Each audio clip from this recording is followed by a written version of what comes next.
I borrow one of your catalogs? I'm short one for the gentleman that knows the other one. Plenty of those. Thank you.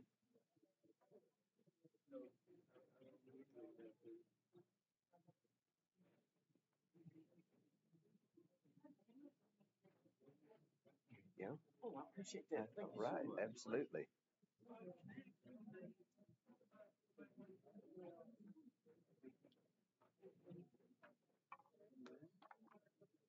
Okay, we want to welcome everybody to our session at 3 o'clock. It's good to see everybody here today. I'm Brian Davis. I'm the current president of World Bible School. That just means I have the keys to the janitor's closet, among other things. But we're also joined here by others who are working with World Bible School. Roger Chafin is one of our advancement officers. He's in Western Kentucky. And if anybody's from that part of the world and wants more information or wants him to come by, he's always available. And we do that for churches free of charge to help churches use evangelism tools that are created by World Bible School. Also, we're joined by Lori Boyd, who's one of our board members. So I'm sweating as one of my bosses is here with me today. But Lori does a great job of helping us plot our vision and how to use tools productively. She has also been very helpful in the development of the ladies' courses in some of the tools I'll mention today. We also have people in the room that are sister ministries that are extremely important to us. I'm thinking of Sunset International Institute here, and Brother Dodds is here with us from there. Also, French World Outreach with Barry Baggett here at the Creve Hall congregation. It takes us all working together to make an effective front of evangelistic effort so that the world can know about Jesus. My particular topic today, I have a slideshow here that shows several of the tools, but we're going to be looking at those tools through a filter of passing on the faith to the next generation. And you might wonder, what do evangelism tools have to do with passing on the faith to the next generation? Well, my position to you today is that it has everything to do with passing on the faith to the next generation.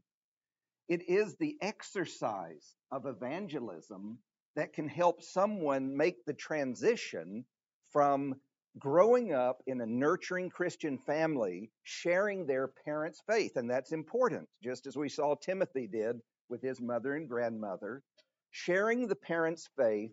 But at some point, they've got to step out, stand on their own 2 feet, figure out how to own their own faith and verbalize their own faith. And I believe that someone who can verbalize their faith, better known as evangelism or teaching the Bible, however you want to put that, someone who can verbalize it is someone who owns their own faith. And so let's put that to the test. I have a number of tools to show you to encourage you in this, but I also have a number of stories I want to illustrate how evangelism tools can help pass on the faith to the next generation. Everything I talk about today is in this catalog for World Bible School. We're celebrating our 50th year this year. We've completed 50 years, and we're now looking at the next 50 years of tools.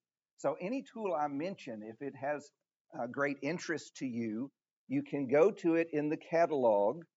And in just about every page, there's a little QR code. You can click on that on your phone, and it'll take you right to the website that tells you more about it, how to have those tools available to you, and other helps that may help you use them well.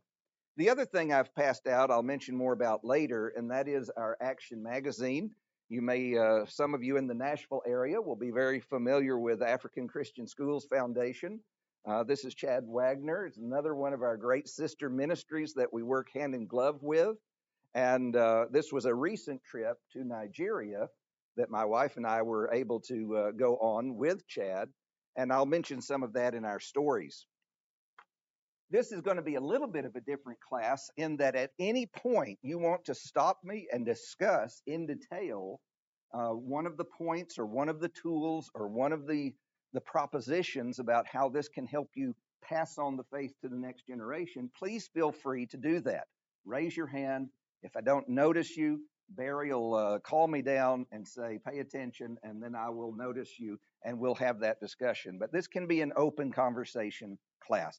I don't know if that's completely kosher with the recording, but we'll do our best to do that in a way that can be recorded as well. All right, we see in Mark 1:17 the necessity of becoming fishers of men.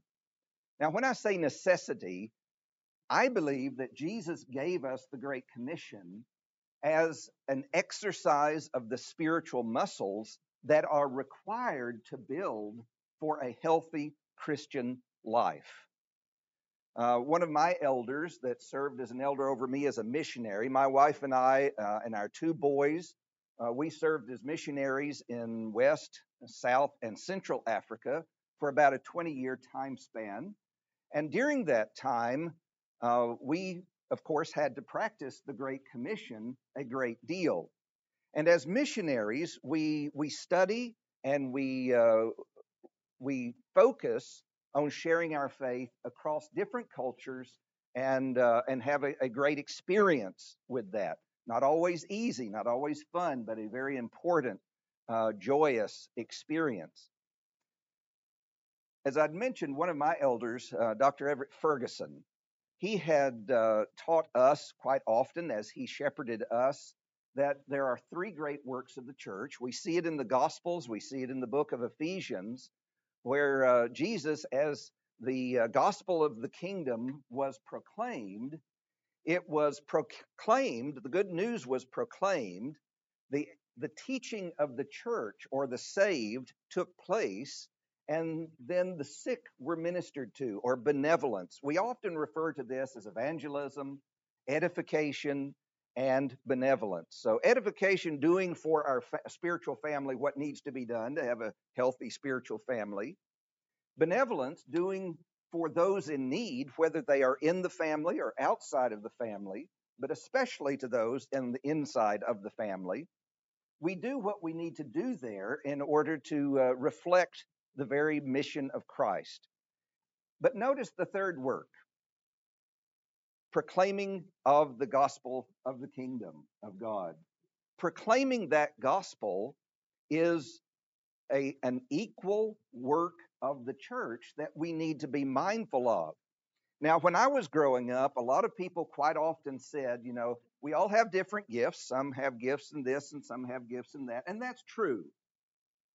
But sometimes that became an excuse that the practice, the discipline, the skill of these three great works of the church was perhaps I could pick and choose which one I wanted to participate in. And I think that was an inadvertent mistake that some made, that perhaps I can opt out of evangelism. You see, when I opt out of evangelism, I opt out of one of the great disciplines of Christian living, discipleship, and joy. I believe God gave the Great Commission, and some would say he only gave it to the apostles, but when he added that little clause, and teach whatsoever I have commanded you, that sort of catches us all in the loop. And I respect this conference so much because it's focusing on how we all can participate in evangelism. I believe that's crucial to every Christian life. Now, it may take different forms. I may not be the big public speaker, missionary, evangelist. I may do one-on-ones. But the communication of spiritual truth from heart to heart is actually a part of our being made in the image of God. Think about that.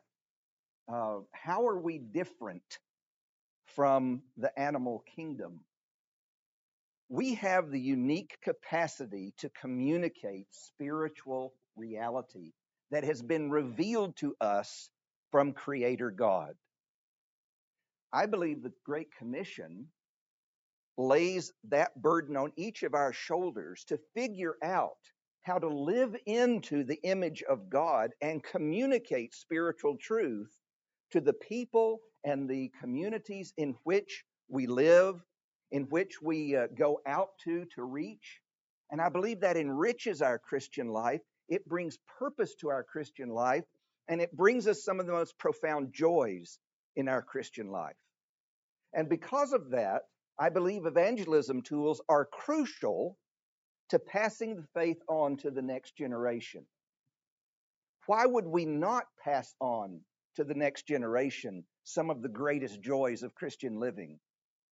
Why would we not pass on the skills that can help our youth grow into the very image of God in which they're created? You see the line of thought there? Think about that as we look at these different tools and different ways churches and individuals have made use of these tools to pass that faith on to the next generation. Just in introduction of World Bible School, for those of you who are not as familiar with us as perhaps some of you will be, our mission is to share Jesus with the world by motivating and equipping a global network of Christians, and I mean by that the New Testament definition of Christian, to use interactive Bible studies effectively.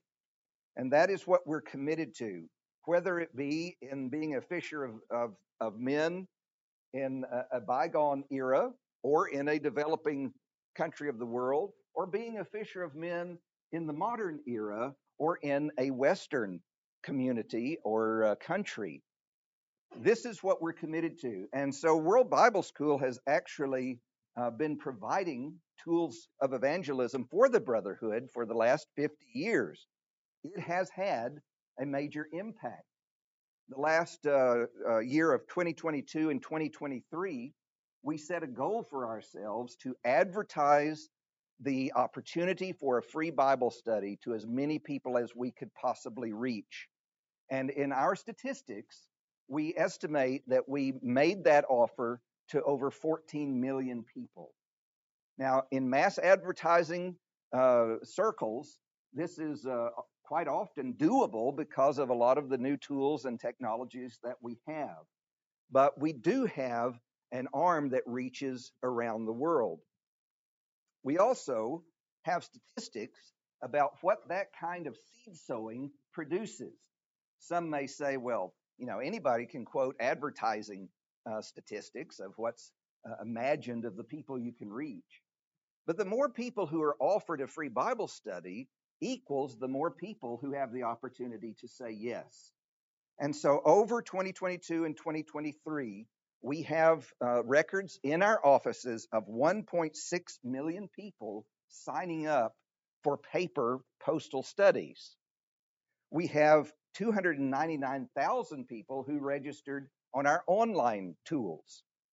We have 105,000 of our evangelism Bibles delivered over that period of time. And with our newest tool that we'll be talking about, we had 733 people participating in that particular evangelism tool.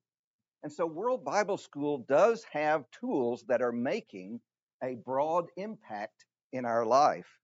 And that is not just tooting our own horns, because nothing happens at World Bible School without study helpers or members of the church who are willing to take up that tool and get to work with it.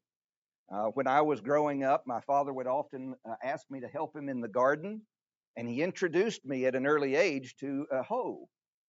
And funny thing is that hoe doesn't do a thing in the garden until someone picks it up and really works it, puts some sweat and tears to it. And so the same is true of World Bible School tools. Even though these tools are crafted and created for the Brotherhood, it is wide use by the Brotherhood that has made it so impactful numerically and spiritually and globally to the lost of our world. And so we give God the credit for that. As I'd mentioned, we are in a period of time where we're celebrating 50 years, but we're focusing on the next 50 years. This is Jimmy Lovell. He was born just north of Nashville here. And I never got to meet him personally, but his daughter, who's 93 years old this year, still on our board, she just closed her full-time counseling practice in LA. She's an extraordinary lady. But she tells me that Jimmy was like living in a house with a tornado. He sold gunpowder for his living for the DuPont company, and she said that's his personality was gunpowder. I wish I had met him. When I was in fifth grade, my father was the head of the Christian school in Chattanooga, Tennessee. For I don't guess I have to say Tennessee if I'm in Tennessee, do I? But in Chattanooga, Boyd Buchanan School, he was the head of that school and was at Harding for a Christian administrators meeting, and I had tagged along, and it was 1973, and in the bookstore there was a cardboard uh, thing with cutout letters saying WBS, adopt some students, and there was a little wicker basket with a bunch of little pieces of paper with cutouts of names and addresses. And I was fascinated by that, and I told my father, I said, look at this. This guy named Jimmy Lovell said there's some people wanting to study the Bible. Can I adopt some of those students? And my dad, who was an elder in the church, said, well, of course not. You're far too young to be doing something like that. And I was so disappointed. And then he put his arm around me and said, but we'll do it together. And so we took 5 of those names, and that began a trajectory in my life of sharing the faith.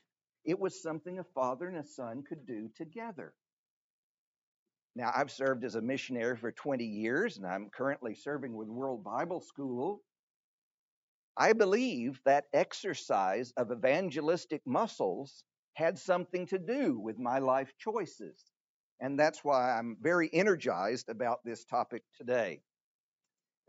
Jimmy, interestingly enough, he advertised the idea of having a correspondence course free to the world, advertised to the world, that used volunteer teachers in the Brotherhood to cover the world. And he was quite a flamboyant writer in Action Magazine. And this magazine actually predates World Bible School. But in that magazine, he kept saying, we ought to do that. Somebody ought to do that. And they'd write back and say, that's a great idea. You ought to do that, Jimmy. And that went back and forth for several years.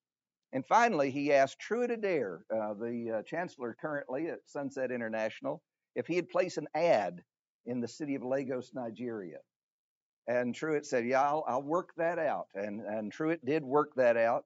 And then Jimmy got tens of thousands of responses of people wanting to study the Bible through Bible correspondence.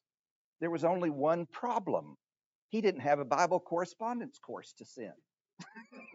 he just thought he'd try it out.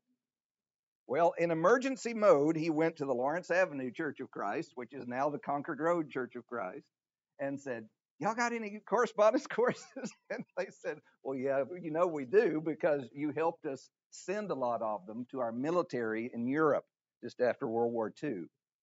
And so at that time, Lawrence Avenue was actually developing this method of correspondence courses for the first time in our history. Interesting story. As my wife and I visited Nigeria, we were going from different city to different city, talking about World Bible School. There was one city where we came across the Essien Preacher Training School. It's a Sunset affiliated school in Nigeria. And as we learned the story of C.A.O. Essien, he was a police officer in Nigeria that had written folks in Europe, is there any Bible correspondence courses? And a lady got that letter who was a member of the Churches of Christ in Germany. And her name was Braun. You remember anybody else in World War II whose name was Braun? She was the sister of Hitler's wife, Eva Braun.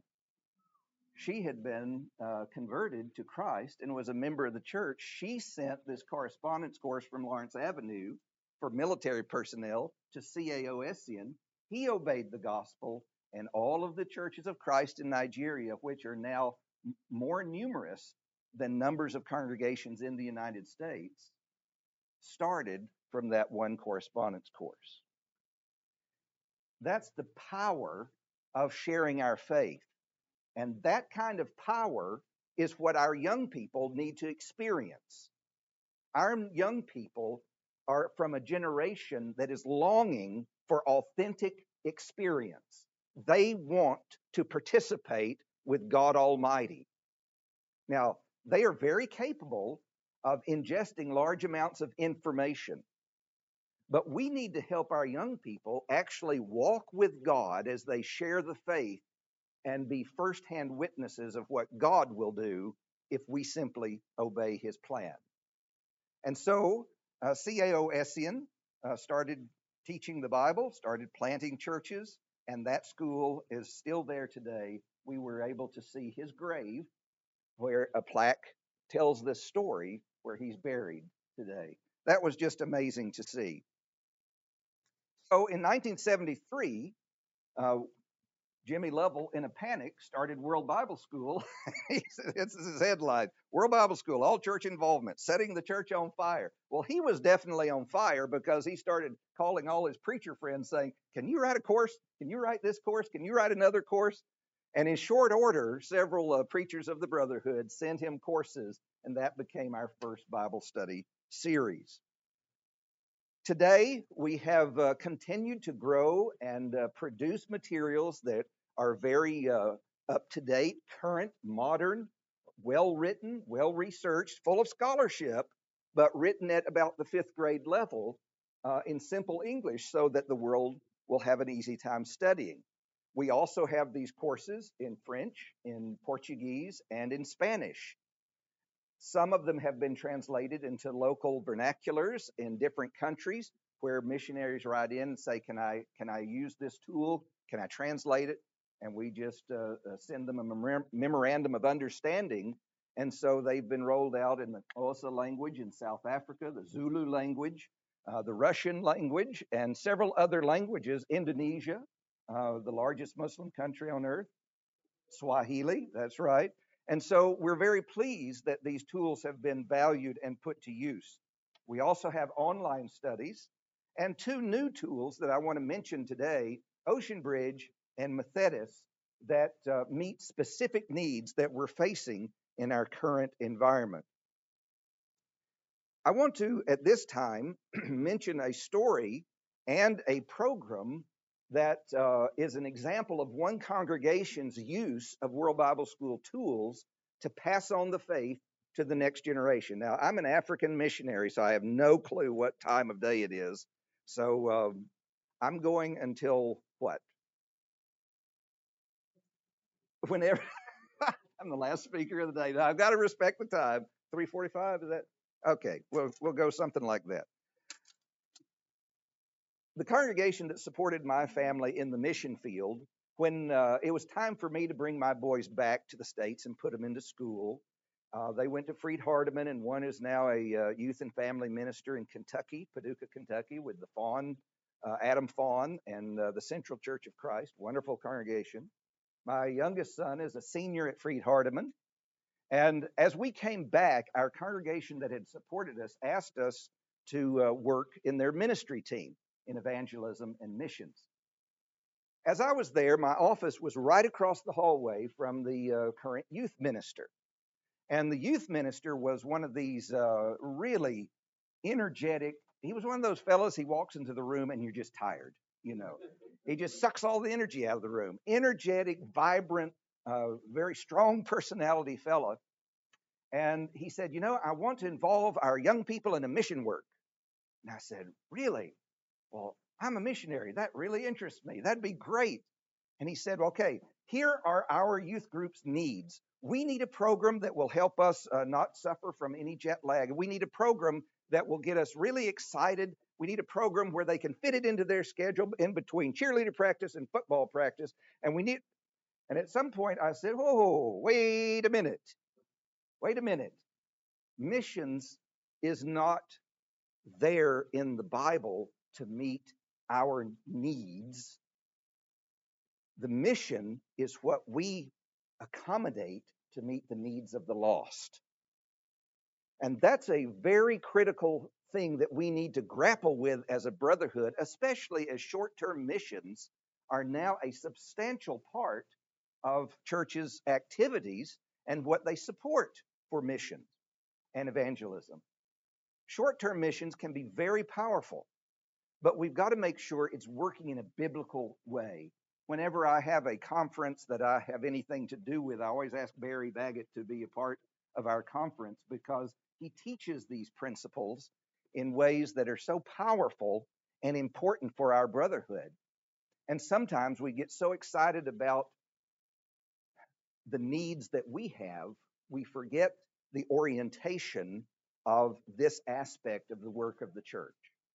So, this congregation, as I challenged that youth minister, and we're good friends today, I said, what if we took our senior high graduates to this remote place in Zambia, Central Africa, and we trained our young people to meet the needs of the lost of that tribal group, the Kaunde people, and we taught them how to teach cross culturally.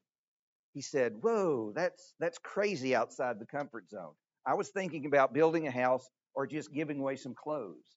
I said, "Well, um, benevolence is a wonderful work of the church, but that's not mission work. It may be included in mission work, but mission work rises or falls based on what we teach." Now, many of you will remind me that if someone is hungry, how can you teach them if they're still hungry? Yes, of course, we can help feed the hungry, we can help clothe the naked. But we're getting to a point where the teaching of the gospel, the proclamation of the gospel, is the afterthought or outside of our comfort zone, and we never get around to it. And so we crafted a program where parents and their senior high graduates or children close to being a senior high graduate could go with their parents on a mission trip where their responsibility was to teach the faith. Here you see the picture from, I think, 2022, likely, where you see two young men. The ones, oh, I'm sorry, you're not seeing a thing that I'm seeing, are you?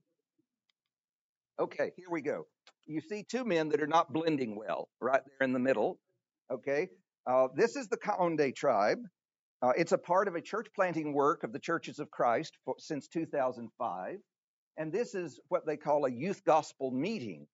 Youth means you're not married. Now, you can be from 13 to 27, but if you're not married, you're still considered a youth. In fact, if you're 28 and not married, you're still a youth. That's how it works there.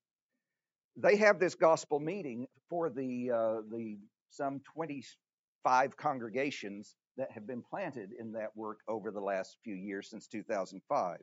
In fact, Lori Boyd, our World Bible School board member here, she went this past July, actually it was the end of June, with her son Briggs and participated in that. And as we get to the field, arrival on the field is the culmination of 6 months of training.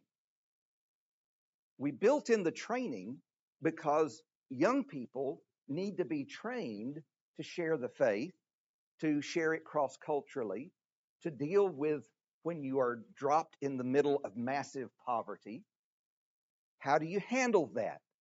How do you handle it as a Christian, as an ambassador of Christ? And so for 6 months we prepared. Here's what each of the young people and their parents were responsible to do.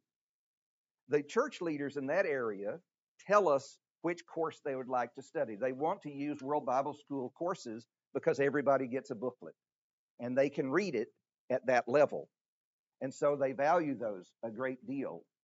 And this year they wanted to study the second booklet in the Covenant series, Covenant Considerations, the new covenant in the Christian era. What does that mean? And that's what they chose.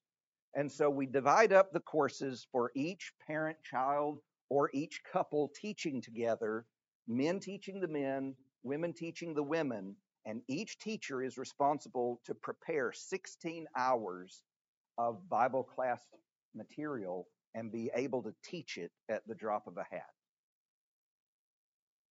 And you think, well, that's never going to pass a youth activity meeting with the deacons. It will if that's our expectation. I've done this since 2012, and every youth and their parents, when that was given as the expectation, have done it, and they've done it spectacularly.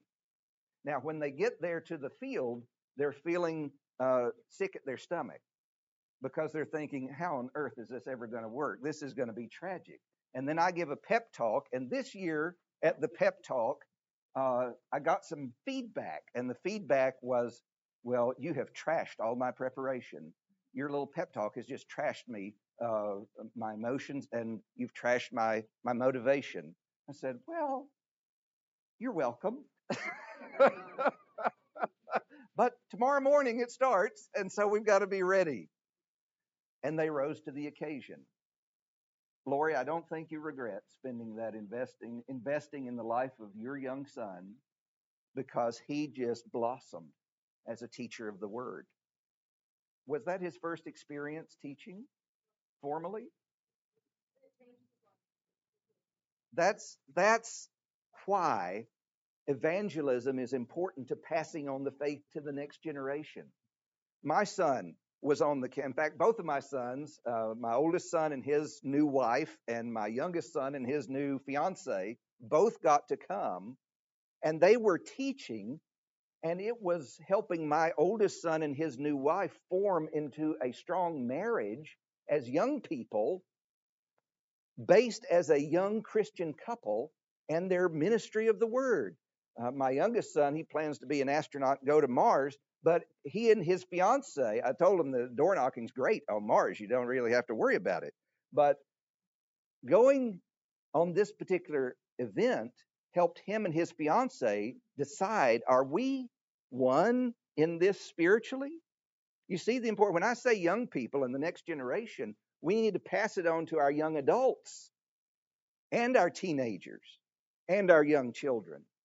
But certainly within the teenage years and the young adult years, if we help that generation share their faith, they will stand on that faith, and that faith will be theirs. Around the campfire at night, these young people kept talking about how they had never realized. A lot of them had grown up in the church, and they had never realized. They had taken for granted. One of them, a particular problematic young man from the congregation where I serve as an elder, the elders had been working on him for 2 years. He and his father came. His father had been working on him, his mother.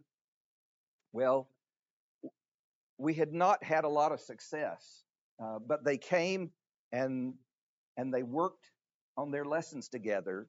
And at one of our, I guess, his second or third campfire, he just up and repented of everything he had ever thought wrong or done wrong. And he said, I love my dad. He's my hero, and getting to teach with him has changed my life.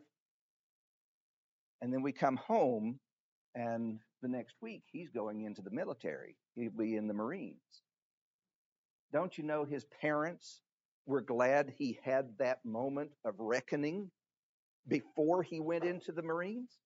No doubt the Marines will give him discipline, but will they teach him how to stand on the rock of ages? That only can happen within the works of the church when we pass those works on to the next generation. World Bible School, one of our key tools is the lessons that we teach.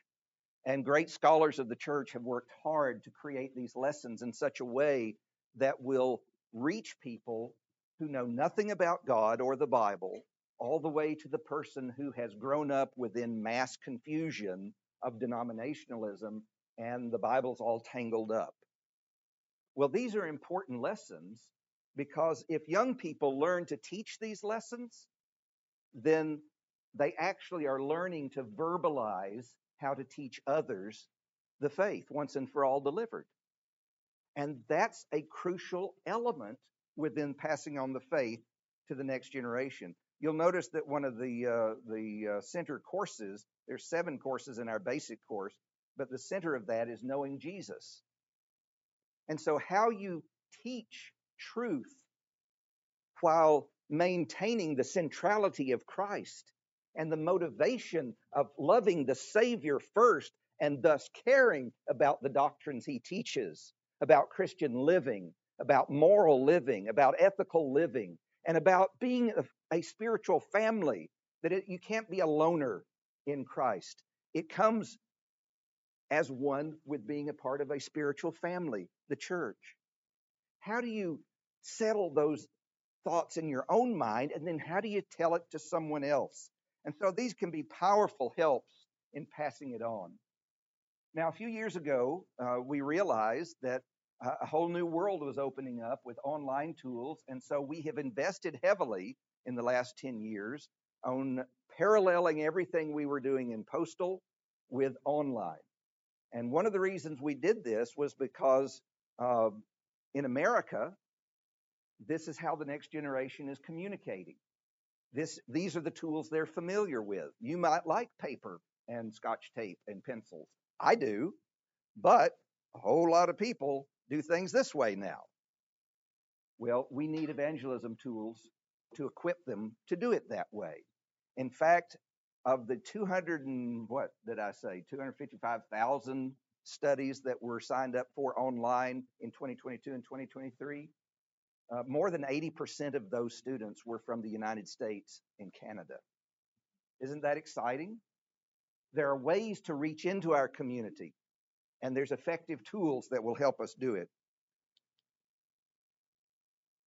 You see the people in the Zoom room on the left there? You see the age bracket? These are the people that keep me way out of trouble with all of the high-tech digital tools that we have. But what I'm most proud about is a next generation of professionals who are dedicating their lives to creating evangelism tools to pass on the faith not only to the world, but to the next generation of the church. I'm excited about that. I don't speak their language. I don't understand them. They often say, "What century were you born in?" Well, it's actually a different century from them, so that's a valid question. But isn't it great to have people like this? One of them is a fellow who graduated from one of our Christian universities, got a job with the Defense Department, making six digits right out of college. And he worked with them long enough, and he had all sorts of clearance to work at the highest levels of whatever those secret levels are. And after he paid off his school loans and his wife's school loans, he quit in order to work with us. Well, we don't pay six digits for the development of code, but he is working on some of our new tools, and he has that kind of talent. Thank God that next generation is rising up in evangelism. We now have tools that not only work on your computer, but also apps that will work on your tablets and your phones. We were hoping that our online tools would actually go viral. Have you heard that term? As a missionary, I thought that's something that you had to take off 3 weeks to get over. Turns out it's a good thing in the West, where a tool just is so attractive, everybody starts using it. But our best efforts of online studies never produced a viral reaction. And as we started researching that, we realized our tools, you have to be online to use them. And whereas in America, we have packages where we stay online all the time, for the majority of the world, they pay to be online per the minute. And they can only afford a few minutes a month. And so that tool just didn't work for the masses in the world. It worked in the United States. And so this past couple of years, and last year, we just rolled out what we call the Light app, where with the same functionality, students can download the Light app. They can download their lessons in a matter of a couple of seconds. They can download the study Bible in a matter of minutes, whatever degree they want to, however many books, Old Testament, New Testament, study notes. And then they can work offline. And when they finish their lesson, they can get online for a couple of seconds, send it to a study helper. We use the texting service WhatsApp in the background to communicate between the student and the teacher. And then that teacher, once he grades the lesson, sends it back. And the next time the student's online, a couple of seconds, he can download his course and move on to the next course. This thing now is going viral. And so what does that mean? Well, we turned it on in India for 30 minutes and it crashed all of our systems. And we had to stop it and go back to the drawing board and say, we're we're trying to do work with a little miniature pickup, and we're needing a big dump truck in order to do this work. Well, now we're at a point where we're able to handle the volume and we're beginning to advertise it, and people are signing up literally in every country on earth. Here's the problem. If you have more students, what do you need? Got to have more teachers. We need study helpers who will adopt some students, just like those 5 in that wicker basket, and share the faith. Now, online, it works a little bit differently than those little addresses. You have to adopt a whole bunch of students to get one who will go to the next stage. But that's sowing the seed. That's the parable of the sower, and that's just what it takes. But look at this couple of fellows.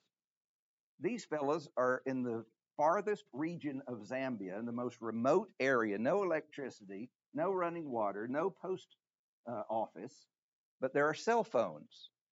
And the fellow on the left studied all through the courses on the Light app. And now he showed up at the gospel meeting to study whether or not he was interested in following New Testament Christianity or not, becoming a Christian or not. One fellow on the right, he teaches computer science at one of the local high schools with no electricity and no computers, but he teaches the principles. He has a smartphone, and he not only completed the courses, but as a longtime member of the church, he's now teaching as one of our study helpers, adopting students that are signing up on that Light app. And for the first time in our history, we're now able to see teachers in the developing world, many of them lifelong Christians, join us in teaching the many who are asking to know about Jesus. This is a great picture. Sunset has a program called 10,000 Voices, where they want to they want to help prepare 10,000 preachers over the next 10 years.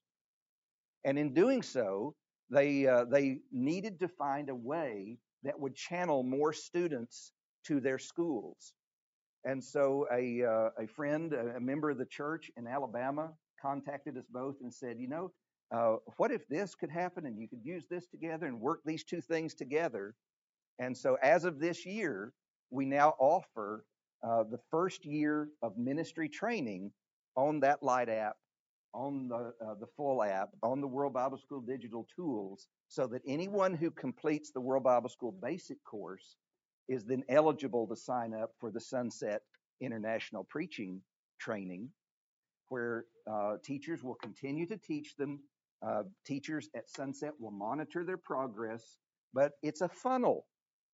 And it's sister ministries working in a united way to find the synergy between all of our ministries rather than us trying to do one-upmanship. Now, let's think about that next generation. The next generation is skeptical of the church, aren't they? They ask really insightful questions, and they are highly sensitive to what they perceive as hypocrisy. What's one of the most powerful things that addresses those concerns in the next generation? It's transparent unity of the body of Christ working together. And when we have problems with one another, we sort it out in a godly, biblical fashion. We don't pretend to be something we're not. We don't pretend it's easy to work together. It's not, is it, Brother Dodd? It's never easy to work with anybody. If everybody just did it my way, it'd work just fine. But our next generation needs to see the body of Christ working together. Barry, I was just having lunch with Barry. He always invites me to lunch. And he had written me a letter earlier in the year talking about how one of our chapters just really is not up to snuff. It just really needs a rewrite. And so today I was saying, you just excoriated me in your letter. Barry said, "You're welcome." But I need my brother's input to make our tools better. Every study helper that gives us input, we take that very seriously. But our next generation needs to see us working in evangelism together. And so our online students in 2023 were 167,000. And that's a lot of that is due to our new Light app. On the right, you see a fella who is Roger's colleague down in Alabama, Steve Gober. One of his online students was named Joap Williams. Steve went over with one of his deacons to do a gospel meeting follow up there, and 80 were baptized in that gospel meeting. What he didn't realize that Joap came up afterwards and said, and this story is fully written up in Action Magazine. But he said, you didn't know it, but I'm the archbishop of 16 Pentecostal churches. And Steve never missed a beat. He said, well, I'd like to talk to you about that. And they kept studying. He was baptized at that gospel meeting. But over the period of the year, Joap Williams went and taught every one of those 16 Pentecostal churches to become congregations of the Lord's church. And to date, we're approaching around 600 baptisms as a result of that one online study. If our young people experience, the young people that were with me just a few weeks ago in Zambia, after they had taught 8 hours a day for 4 days straight, 33 of their students came forward to be baptized. And they didn't come rushing to the front in some sort of emotional frenzy. In fact, we had to sing Just As I Am, 16, 18 times? They were really struggling with it because their religion is the worship of the dead. And to betray the dead is to invite horrible death. And so those young people were not quickly just rushing to Christ. But 33 of those 300 came forward to put on Christ in baptism. And those young people got to witness that. The only thing I can compare that to is Moses standing at the Red Sea, and God says, lift your rod up. And Moses takes his little stick and holds it up. What do you think was going through Moses' mind? Yeah, buddy, I've got my stick. I'm going to split this sea wide open. You know that wasn't going through his mind. He held up his little stick and he was thinking, good grief, what's this going to do?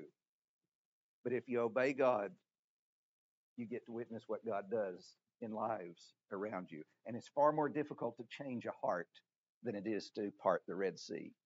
But our God can do it. Just a few more items. Let me click through here. We're about out of time. I'm going to go through these tools. All of these tools are in the catalog. I did want to mention Ocean Bridge. Many of you have experienced problems with postal services. Postal services in many countries are having critical issues where their post is not working. We've now crafted, with some great gifts from brethren in our brotherhood, a means by which we can do two-way scanning. We print the courses in country, and we're seeing a turnaround that keeps the student engaged and the teacher engaged, and our retention rate has moved from 10% to some countries now 60, 70%.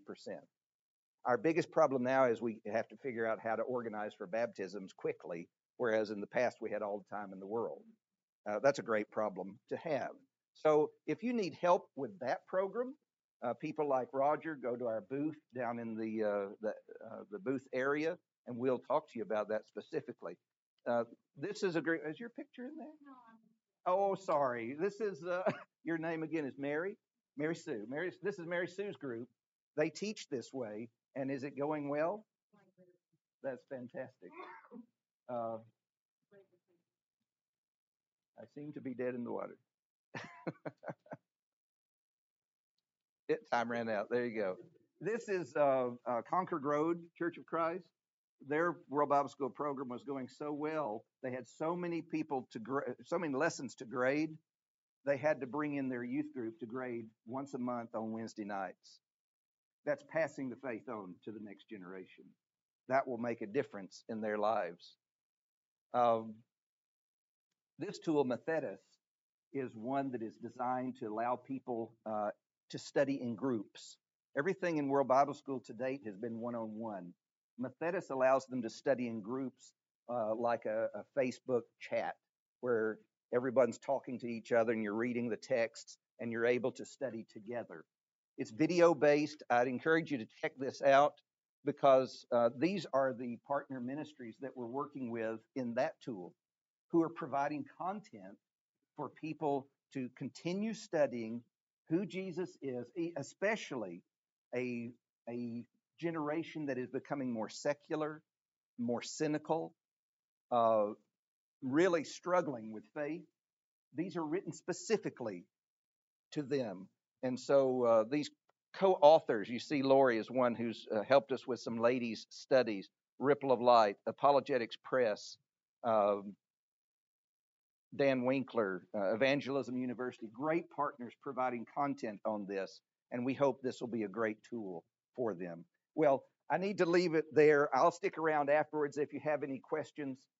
Be praying for our next generation because I believe they are getting tired of standing in intellectual quicksand. Everybody having their own personal truth only leads to nobody having truth.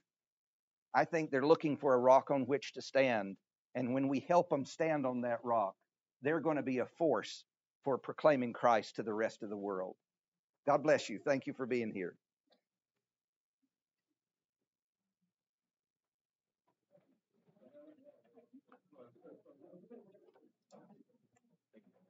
What's your name? Joe Jack. Yeah, good to see you. Where are you from?